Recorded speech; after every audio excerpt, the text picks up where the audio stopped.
Hey everyone, this is part 2 of my Conversations with My Uterus series. The last video I put up about a week or two ago, I was talking about getting a hysterectomy. So I'm getting a hysterectomy in May, in about 3 to 4 months from now.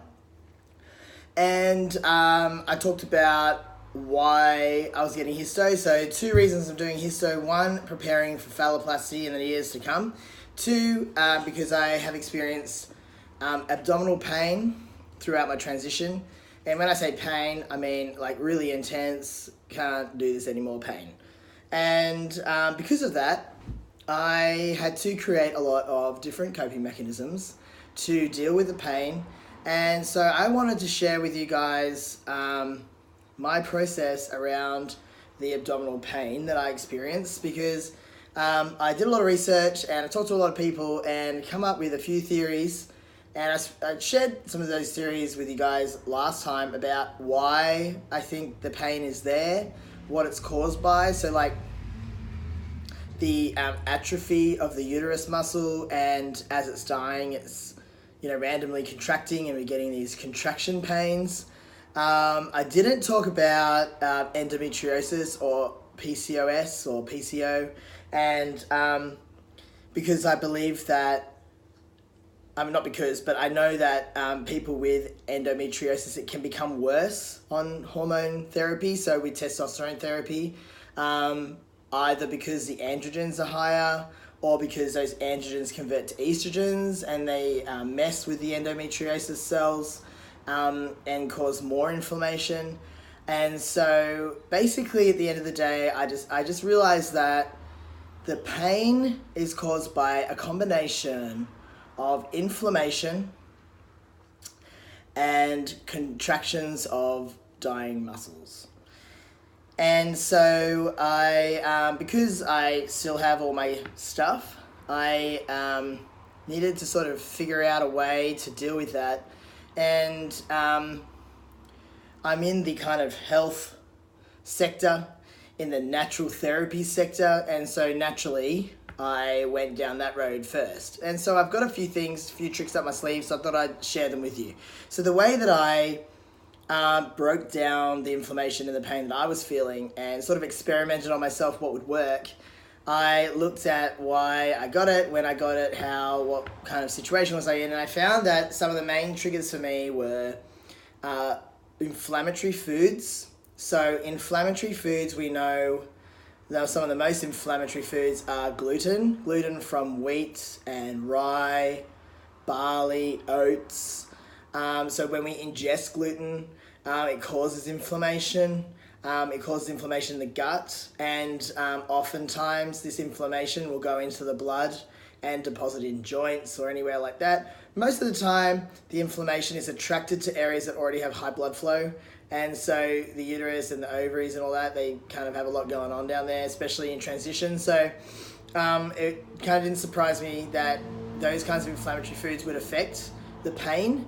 And so I went gluten-free. I mean, I'm already gluten-free, but I kind of noticed that if I had any gluten, it would make it a lot worse. Other inflammatory foods are dairy. So dairy, that's anything from a cow except for the meat. So that would be cow milk yogurt, cow milk cheese, ice cream from cows, dairy. And, I always look at dairy like you're just drinking a cup of pus. Like when you drink dairy, it literally just causes your body to secrete so much mucus in the gut and other areas. I mean, if you've ever had a cold and had a glass of milk, it just makes it so much worse. So I am dairy free as well, and also avoiding sugar. So sugar is an inflammatory food as well. It's highly causes a lot of acidity in the body, which does not help inflammation. So we've seen, there's a lot of experiments out there, there's a lot of science out there, there's a lot of research that says that under acidic conditions, inflammatory remains, in alkaline conditions, inflammatory recedes.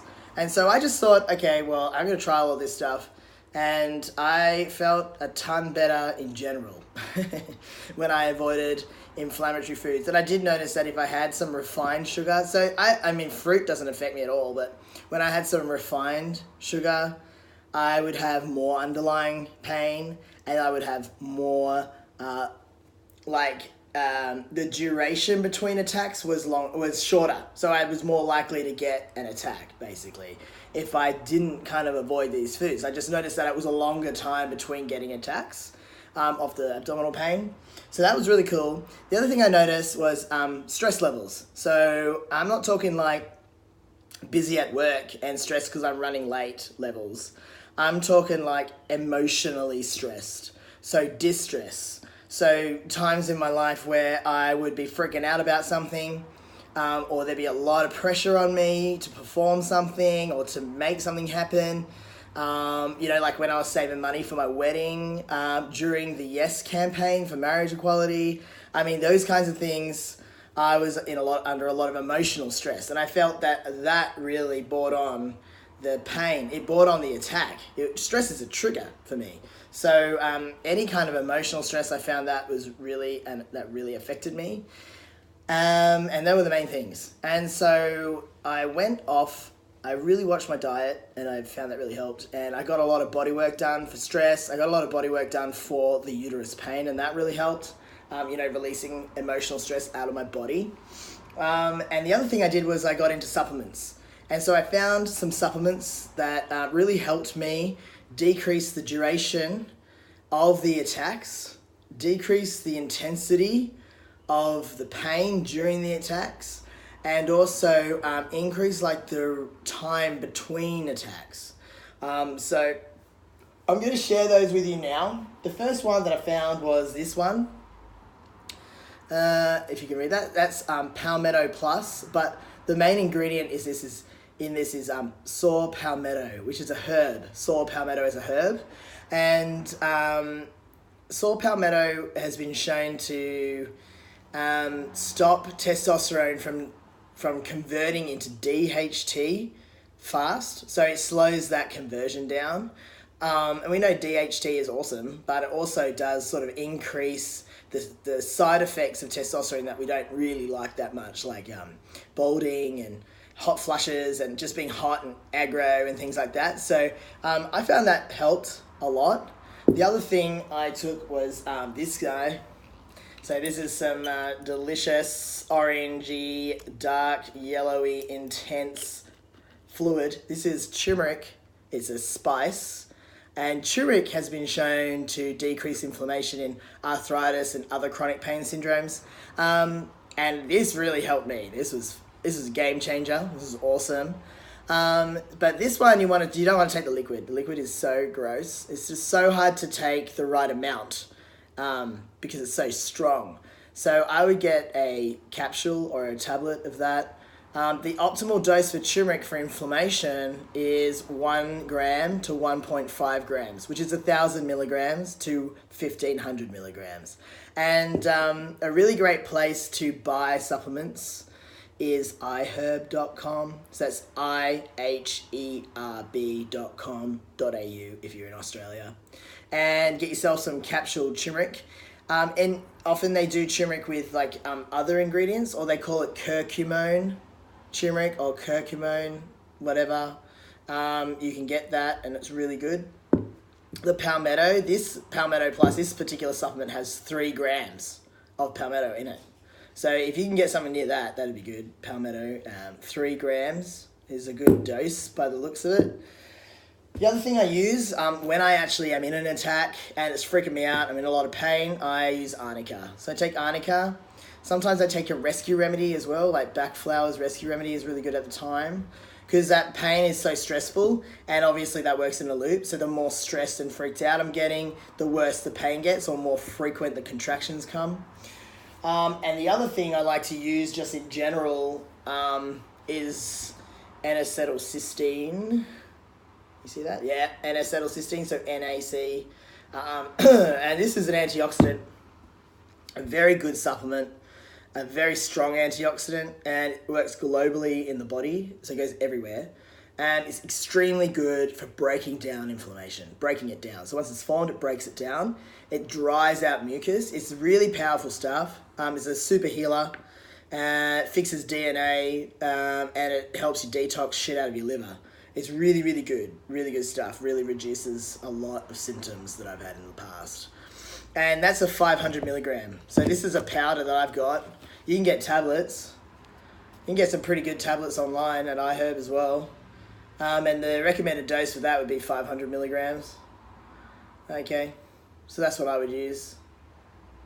I mean, I take up to a gram of that. I take up to 1,000 milligrams of that. It's really good. Yeah, so they're the supplements. The other supplement that a really good friend of mine gave me is some CBD oil. And so you can get that online as well. CBD oil, that was that and the turmeric were huge for me. The CBD is really good for the brain, like the brain panic you get when you're in that much pain. Your brain just freaks out.